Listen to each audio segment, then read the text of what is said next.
দিনটা ছিল 2রা ডিসেম্বর 2024। আমরা শিয়ালদা থেকে রাত 8:35 আপ শিয়ালদা কাঞ্চনকন্যা এক্সপ্রেসে উঠে পড়েছি। এবারে আমাদের গন্তব্য নিউ মাইল জাংশন। গাড়ি দুরন্ত গতিতে দুধারে জঙ্গল, পাহাড় আর তিস্তা নদীকে সঙ্গে করে ক্রমশ ছুটে চলেছে। আর ঠিক এইভাবেই কখন যে প্রাকৃতিক সৌন্দর্য উপভোগ করতে করতে আমরা তার গন্তব্যে পৌঁছে গেলাম তা বুঝতেই পারলাম না। এই ভিডিওতে আপনাদের সাথে ডুয়ার্স ট্রিপের সমস্ত খুঁটিনাটি তথ্য শেয়ার করে নেব, তাই ভিডিওটি স্কিপ না করে চলুন পায়ে পায়ে ঘুরে দেখা যাক ডুয়ার্সের সম্পূর্ণ সিরিজটি। আমরা জাস্ট নিউ মাইল জাংশন এখন নামলাম। কাঞ্চনকন্যা এক্সপ্রেস এক্ষুনি ছেড়ে যাচ্ছে। তো এখন আমরা নেমে এই টোটো ধরবো, তারপরে হোটেলের দিকে রওনা দেব। তো এখন নিউ মাইল থেকে টোটোতে আমরা উঠে পড়লাম। এখন আমরা রিসর্টের দিকে যাচ্ছি। এখানে টোটো ভাড়া নিচ্ছে 400 টাকা করে, তাই তো?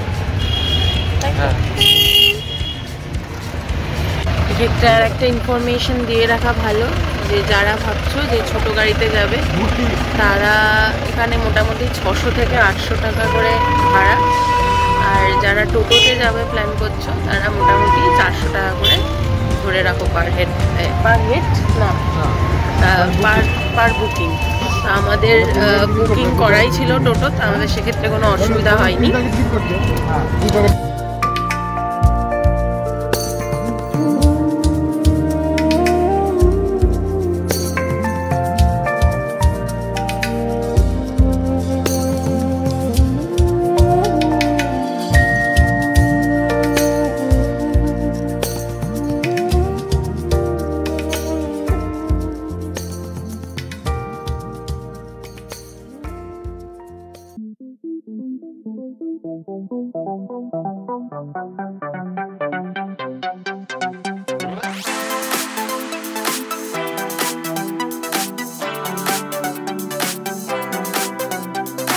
চলতে আমরা পৌঁছে গেলাম আমাদের রিসর্টে, আগামী কয়েকদিনের ঠিকানায়।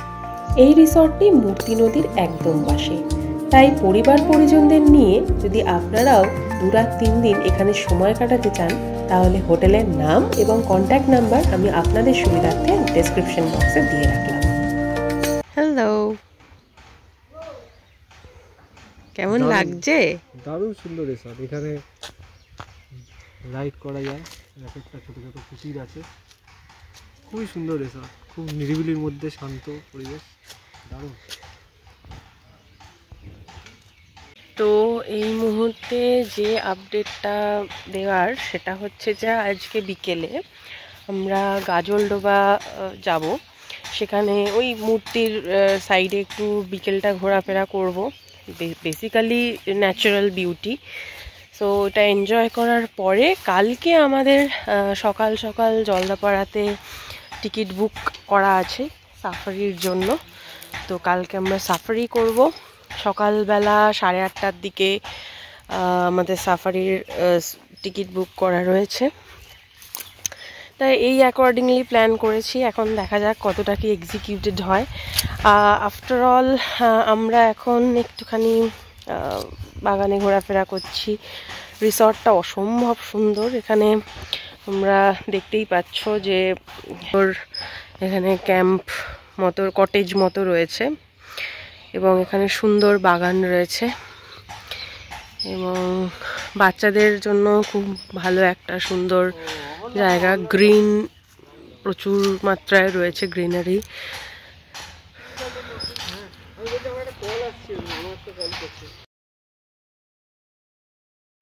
হোটেলে পৌঁছে লাঞ্চ সেরে আমরা বেরিয়ে পড়লাম আবার আমাদের পরবর্তী ডেস্টিনেশনে। যাচ্ছি গাজলডোবা।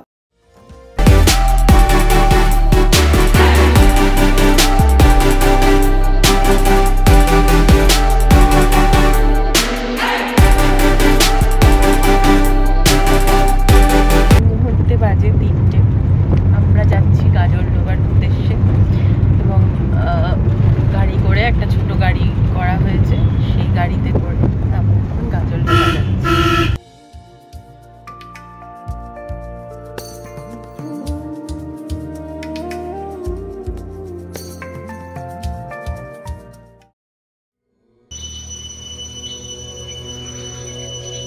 হচ্ছে মহাকালের মন্দির।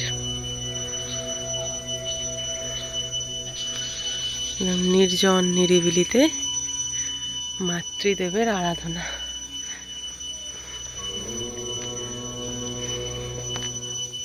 আমরা প্রায় কাছাকাছি চলে এসেছি, আর এখান থেকে 35 কিলোমিটার মতো। এখন ঘড়িতে ঠিক বাজে হচ্ছে 3:25। আশা করি আর আধা ঘন্টার মধ্যে আমরা গাজলডোবা পৌঁছে যাব।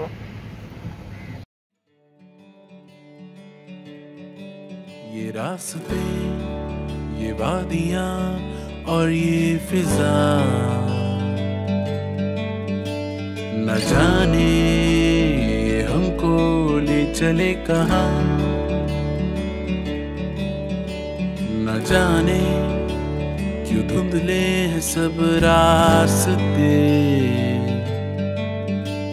क्या पल दो पल का मिलना ही है लिखा, फिर क्यों हो गए ये फासले, फिर क्यों ना हो सके तुम मेरे, ये लम्हा जो थम गए दोनों जहां, ना हो जुदा कभी तेरे मेरे दरमियां,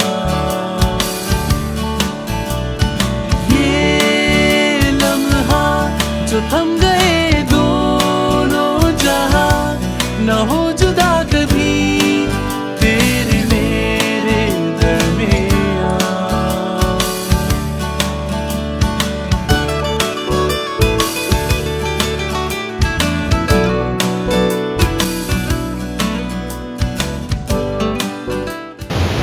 এখন ঘড়ির কাঁটা ঠিক 4টে, আর এই মুহূর্তে আমরা দাঁড়িয়ে আছি তিস্তা ব্যারেজের ওপর।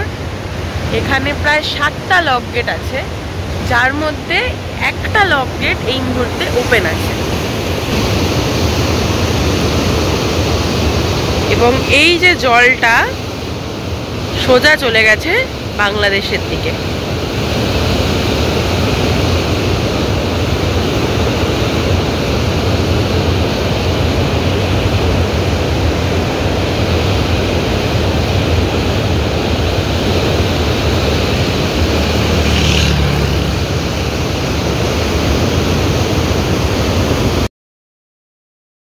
এই হচ্ছে অ্যাকচুয়ালি তিস্তা নদীটা, এবং এই হচ্ছে তার সিনিক বিউটি।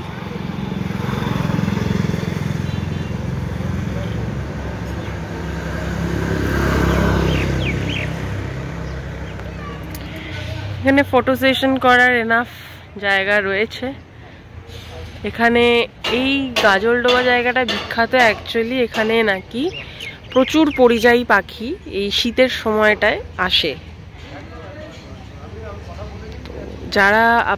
যারা পাখি ভালোবাসেন তারা এই সময় এই জায়গাটায় এলে প্রচুর পাখি দেখতে পারবেন। তো আমরা এখন গাজলডোবাতেই রয়েছি। এই জায়গাটার নাম তিস্তা ব্যারেজ। এখানে একটা অদ্ভুত সুন্দর একটা সিনিক বিউটি রয়েছে, এবং যারা ভাবছেন যে বোটিং করবেন তারা এখানে করতে পারেন বোটিং। তো এখানে দুজনের ভাড়া ছোট রাউন্ড ট্রিপের জন্য 20 মিনিট টাইম দেবে, 200 টাকা করে, এবং যদি বড় রাউন্ড ট্রিপ করেন সেক্ষেত্রে 400 টাকা করে নেবে, এবং সেক্ষেত্রে প্রায় 35 মিনিট আপনাদেরকে সময় দেওয়া হবে। তো তবে আমার মতে বলে যে এখানে বোটিং করা ওয়েস্ট হবে, কারণ বোটিংয়ের জন্য যে বিউটিটা আমার ডান সাইডে রয়েছে আমি আপনাদেরকে দেখিয়ে দিচ্ছি, সেই জায়গাটা কম্পারেটিভলি বেটার, কিন্তু ওখানে শুধুমাত্র ফটোগ্রাফারদের, যারা আর কি বার্ড ওয়াচার হয় তাদের জন্য অ্যালাউ করা হয়, বাট যারা আমরা সাধারণ ট্যুরিস্ট তাদের জন্য কিন্তু অ্যালাউ করা হয় না। সাধারণ টুরিস্টদের জন্য যে দিকটা অ্যালাউ করা হয় সেই দিকটায় খুব একটা ভালো লাগবে না, অপরিষ্কার।